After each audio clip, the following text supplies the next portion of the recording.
thác xoát trên hi nông hệ pi nan tùy pi sang lian zo cây hồng tua min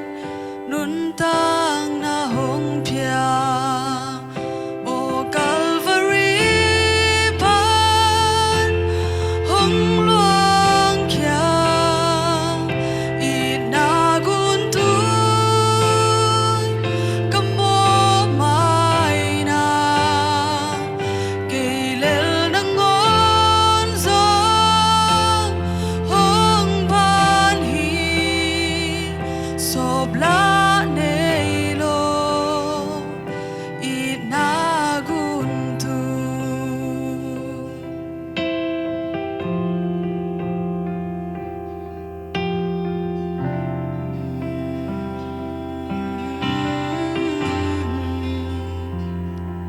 hội dấu cái gì sang thâu dấu cái như si san hi mi thi cả tan na nông hệ pi na ke pung hong tu kilom lo pi cả ta chỉ đông sang o Calvary pan hong luang kia ít na gun tu i kamo mai na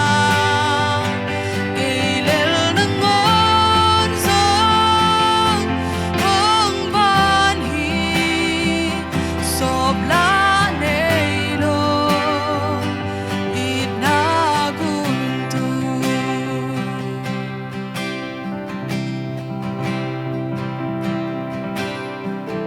kamo na ale thangin nung ít na lian zo lai hi te pi om lo ít na sang pe nang kyang pan ka tai kya thang nung ít na to nung zui hi nyal zo ke ni ke dong ít na kamo na ale thangin nung ít na lian zo lai hi te pi om lo ít na sang pen nang kyang pan ka tai kya tha nung ít na to nung zui hi nyal zo ke ni ke dong ít na o Calvary pan hong luang kia ít na gun tu kamo mai na cây lel na ngon zo hong ban hi sop la nei lo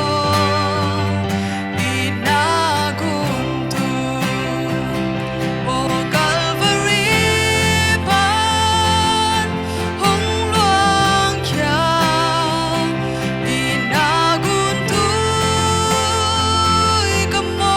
mai na cây lel na ngon zo hong ban hi sop la nei lo ít na gun tu cây lel na ngon zo hong ban hi sop la nei lo ít na gun tu tu pa min chan nai ta hen